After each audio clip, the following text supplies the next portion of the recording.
Vamos dar continuidade sobre as desconformidades. Hoje a gente vai falar do estudo preliminar das desconformidades na área urbanística, né? Então, o que é isso? Quando a gente começa a analisar o núcleo, quais são as desconformidades urbanísticas e o que significa isso?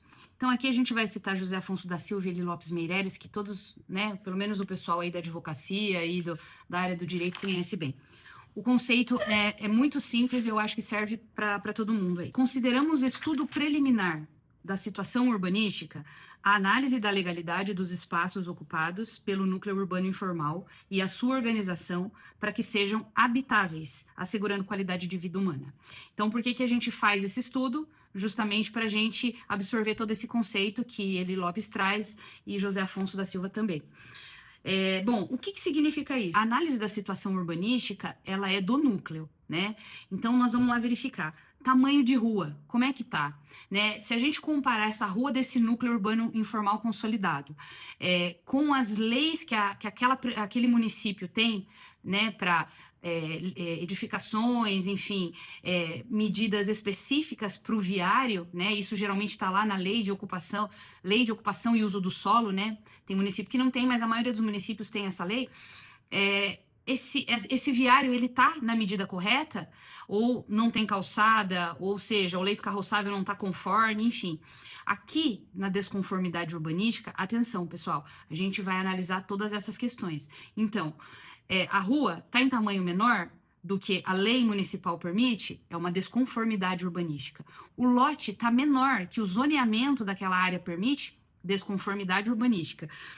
A largura de rua, calçada, enfim, tudo isso são situações urbanísticas ilegais, tá? Uma outra situação que vai ser observada aqui na desconformidade urbanística nesse núcleo houve desdobros, né, sucessivos desdobros de uma área. Então tinha lá um lote originalmente lá de 1.000 metros e foi dividido aí em alguns lotes de 200 e poucos metros. São desdobros sucessivos. Isso traz a irregularidade para a parte urbanística. Então é nessa etapa aqui que a gente analisa tudo isso. Ou seja, né, é a hora de identificar se os lotes ali também estão descumprindo as leis do poder público, né? É a hora que a gente olha todo o cenário, né? Viário, guia sarjeta, mas também a gente olha os lotes, né? Batendo isso com o zoneamento. Então, só para exemplificar, às vezes no zoneamento de uma área, tá lá que o lote mínimo vai ser, tá lá que é 500 metros quadrados, tá? E a gente tem um cenário de ocupação ali com casas em lotes não maiores que 100. Está completamente em desconforme. E essa desconformidade entra aqui, na desconformidade urbanística. Seguindo com isso, tem outras situações. Tudo que for desconformidade da ordenação de solo entra aqui na desconformidade urbanística. Outra coisa que a gente tem que olhar aqui nesse estudo, nessa etapa da desconformidade urbanística. Como é que está a infraestrutura desse local? É nessa hora, preliminarmente, que a gente analisa. Poxa, esse núcleo aqui, todo mundo tem fossa negra, né? E a gente está falando aí de uma área de APRM, por exemplo. Está completamente desconforme. A gente precisa arrumar essa parte do saneamento aí dessa fossa, né? Não pode continuar negra. A gente vai ter que fazer aquela adaptação aí que a gente já falou no vídeo de infra. Então vamos alterar isso aí, vamos colocar um biodigestor, ou não, né? A rede pública vai disponibilizar o serviço de tratamento de esgoto, vamos fazer um projeto e ligar isso na rede pública. Também é possível, tá? Então, a análise aqui da infra existente, né? Água, questão da água, esgoto, drenagem. Tem núcleo que vai precisar da drenagem. Nesse preliminar, nesse setor aqui urbanístico, a gente já minimamente já olha. Você entrou no núcleo ali, só de dar uma andada, fazer essa vistoria inicial, você já identifica mais ou menos. Às vezes é uma rua de terra ali, que já está sendo feito, abertos sulcos na via, né? Aqueles buracos que a gente vê muito isso em área rural também.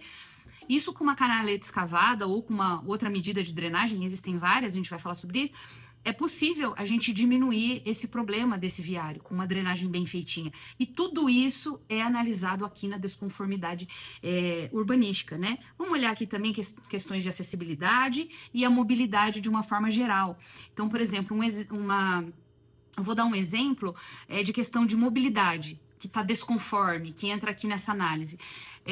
Tem um núcleo lá, aonde chega uma parte da via, por exemplo, que a rua vai estreitando, né? Ele começa numa largura maior, tá? Onde passam ali 2 carros, caminhão até para coleta de lixo, caminhões ali que eventualmente a prefeitura disponibilize para aquela região, né, um lixo, alguma coisa, ou qualquer outro serviço público. E essa rua aí no começo ela vai bem, ela tá indo bem. Vai chegando lá na frente, ela vai diminuindo, né? E as últimas casas, não, se precisar chegar uma ambulância, não chega. Se precisar chegar um caminhão maior, ou ainda, né, qualquer coisa que precise ali para essas famílias que não estão servidas pela via maior, é uma questão de desconformidade urbanística. Como que a gente arruma isso? Muitas vezes é possível, né? E muitas vezes não. Às vezes a gente precisa gerar dentro do próprio projeto um cul-de-sac ali para fazer um retorno. Não temos espaço. Qual é? Isso tudo lá no projeto urbanístico vai ser definido. Mas aqui a gente está falando do antes. É daquela ida na área para fazer o estudo preliminar. Inicialmente, a gente começa com a questão jurídica de documentação para ver se a área é passível de regularização. E aqui esse vídeo aqui hoje é para as desconformidades urbanísticas, né? Esse estudo precisa ser bem feitinho, precisa ser analisado tudo que está desconforme aí na área urbanística. Para a gente poder seguir aí no próximo vídeo vai ser as desconformidades ambientais.